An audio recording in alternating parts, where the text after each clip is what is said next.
Those of us who have grown up in this area have probably spent lots of time at the shore during the summers. We basked in the sun, we read on the beach, and we walked the beaches. And many of us collected seashells. We might have taken them home, washed them, and put them on display. I'm Bernice Soffer, and with me is Brandy Llewellyn, who has taken seashells to a whole new level. Brandy, could you show us what you do and why you're here and how you do it? Okay. Tell us about this one. And what I would like to do too is talk about their title. You talk about them as a sailor's Valentine. Are these Valentines? Well, they were called Valentines because around 1820, 1823, the sailors used to go out on the whaling ships, and they would bring back all these shells, and sometimes they would bring back Valentines to their loved ones. Now, these are the very old ones, made very different. They're more traditional. This is a contemporary, and they would bring them back, and because the sailors brought them back, they were called sailors' Valentines. Well, how were they made? What did the sailors do to buy these shells? Did they buy them? Did they make them? Well, that was originally thought, that's what they thought, that the sailors made them on the ships, but that wasn't it at all. They actually bought them in Barbados. So, and this is the tradition that has come down through the years? Since started about 1820. They were originally done in England. They found a few, very few, maybe 5 or 6. And they look a little bit, they were done more like the contemporary today in a sense. They had a lot of wire and more flowers. And then in 1823, there was a guy named I can't remember his middle initial, Belgrave, that went to Barbados, and he talked the ladies into making sailors' Valentines. And they were quite different. The shells were much larger, they had no flowers, pretty much graphic designs. Some of them would have pictures of their loved ones or things of that sort, and they'd always have a saying inside of them. And so they were quite different than the traditional ones, than the contemporary ones made today. However, there are still traditional ones made today that you have to use the same kind of shells that they used in those days. And these are the ones that you have made? All of these. Mm-hmm. Would you tell me about this one? This one's called Victorian Fantasia, and it's because of the beautiful fans, 4 fans, and the Victorian design that has the Victorian scroll inside. So I named it Victorian Fantasia. And all of this is inlaid in this circle. The picture was painted by a lady in Vermont, and it's going into a category called Objects Travail, meaning I did not do the center. And then all of this is flowers, and they're all set at different levels, some on wire, some set on shells, so it makes it 3-dimensional. And you've collected all of these shells? Not all of them, about 25% or maybe a little more I collected. I buy shells from all over the world. And this one, this is a little one? This is a little 6-inch Valentine, and it's done in the same way that I make this one. You have an empty box, and then there's glass and the little sticks that hold it in, and you start by drawing your design on a mat, figuring out what you want to do, and then you work a little bit on it, then you put it inside the box, and then you create the rest of it from inside the box. Where do you get the boxes? There's different box makers from all over the United States, not too many. The boxes have to be made, it's called octagonal, meaning 8-sided, and there's different kinds of boxes. Some are hinged, some have a lid that open up, And some are just like this, and you take the sticks out and then you seal it up once you're done. And this one? This one is a 20-inch Valentine, and this one's called Homeward Bound. And this is a 16-point star. It has a lot of gold wire in it with little tinny shells that come out, that make it three-dimensional.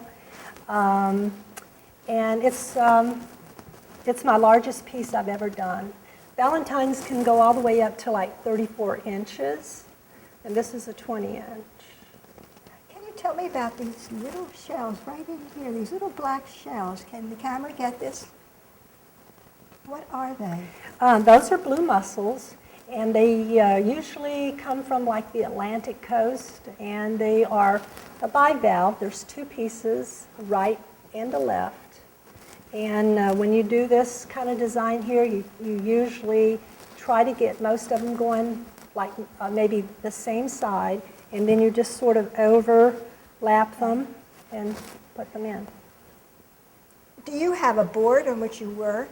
Yes, you start with a mat board, just like a mat board that they would use for pictures, okay? And then you draw out your design, all of your design, and then you'll do a little bit of work in it, and then you glue it inside the box. You obviously can't do all of it, but some people will actually work on a box they call backloading, meaning they have to create the whole entire Valentine, and the box fits on top of the design. So you have to be extremely precise, because if not, you're going to break the shells when you put the But lid you on. work after it's been boxed. You work inside the box. Inside the box, yeah. You have a pair of tweezers. You generally start with 527 glue, tweezers, mat board, except some people do create the designs right on the wood. They do that too. I myself work on a mat board. When you're working on the board and when you're working with the shells, do the shells tell you what your design should be, or do you design first and then use the shells to meet that design? I design, and then I use the shells that meet the design. You always have a plan. However, you can have a plan, but it'll always turn out a little bit different. So it's a little bit of as you go. Yes. So very creative. Yes. And let's go on to these tiny, tiny little ones. These are done in watch cases, and you generally try to pick watch cases that you can screw off the lid. And I, again, will take a little tiny mat board, size it for the inside, and then create the design. These don't take as much time to do as, obviously, this Valentine here, or this Valentine. These are about 4 months to create with that much detail. But they're lovely, and you can use them as a pendant. Brandy, do you use a magnifying glass when you do these? Yes, I do. I use a jeweler's lens that flips down, and if I didn't, I probably couldn't do this. Well, we understand that. And this one? This one,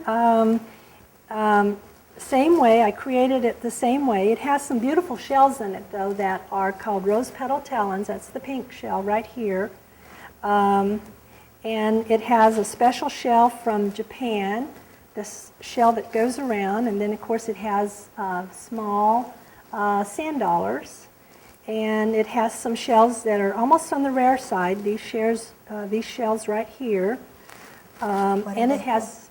What are they called, these shells? It's a scallop. I don't know exactly the name of it. I always just call it, they have a scientific name. I'm not fantastic on scientific names. I don't remember all of them. But I know that it's a scallop, yeah. And these are all uniform. The scallop here are all uniform. How do you get all these shells the same? The same? Well, when you go to set up, what you generally do is you'll start on one, let's say I'm going to start up here, and then I'll continue right on around. And so what I'll try to do is I'll have main specific shells that I want to make sure that are my main shells, like, for instance, the scallop. There's a scallop here, scallop there. There's one here in this corner. They're all in the corners. And then the rose petal talons will be a little bit to the front. So I'll figure out where the main shells are going to be, because a Valentine has to be balanced. And then you figure out, basically you'll just sort of copy each side as you go around. Beautiful. And here's a very, very precious one. I could take the top off of this so you could see it. This is a miniature floral. Each show has their own rules. Sometimes they have to be they can't be no more than 3 inches in diameter, 3 inches high, 3 inches this way. Philadelphia has a little bit different, and they're saying 6 inches, so I just created this piece, and it has mother of pearl on it. It has a very, very collectible shell, which is a lion's paw. And then all these little flowers are made from shells. And some of them have little pearl centers. There's little blue mussels.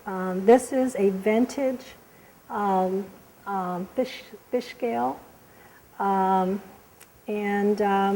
it's got some little shells called brachial pods, which are really fantastic. But it's a lovely little, and then the shell that's holding the basket is a paper nautilus, and the coral that holds it is angel skin coral. Well, what is holding this up? Is there, what are you placing your shells on as you go up? Wire. Most of it's wire, yeah. Or it could be when they do a lot of florals, it's already made up. It's a wire that is wrapped with a green wrap. And there's some of that in here, and then there's also some that are just on wire alone. You talk about Philadelphia and you talk about the show. Would you tell me what Philadelphia does and what kind of show you're talking about? Okay.